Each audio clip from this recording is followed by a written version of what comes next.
Welcome back! It is week 3 of the HT Youthtube vlog. We've lost our sofa. I'm sorry guys. So now we're sat against the wall. But we have gained distinctive hats. Theme for this week was distinctive walk.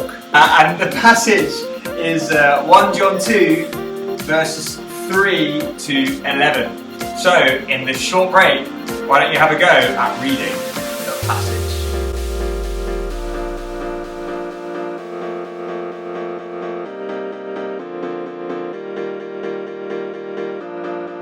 So we're going to chat next about how and why and what is the distinctive walk. And we're going to start with why walk distinctively. And to quote the great Mike Fullavachi,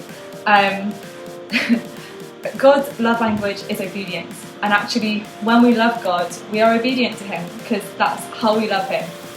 Yeah, we aren't just obeying kind of because we're told to. We have a great example of obedience through Jesus, and verses 7 and 8 tell us that Jesus lived this out, and we have a great example of that in His life, and we can follow Him and do as He did.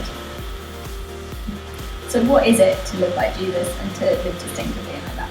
It says in verse 7 that we have a new commandment that's also an old commandment, but it's just to love one another, and so it's all about living out love in your life. Awesome.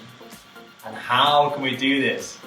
I mean, I don't know about you guys, but like sometimes this can just sound intimidating. Like, how am I supposed to actually have a distinctive walk that's characterized by love? And I'm super encouraged that, last week we talked about distinctive grace. I think it's important that we don't forget that grace remains for us, because sometimes we don't walk distinctively and we need to come back and say, okay, I start again with grace. But at the same time, God says He sends us His Holy Spirit to give us the strength to walk distinctively when we don't know how to do it. So that's how we come back to grace and we ask for God's help to give us the strength to actually do it. How have we seen examples of the distinctive walk? Has anyone seen, in recent weeks, maybe seen an example of what the distinctive walk actually looks like? I think something that I have seen is people who carry on praying and reading their Bible every day, even when things are hard, and they maybe don't feel like it, and they don't feel like they want to do it, but they still do it because they know that God's going to work through it.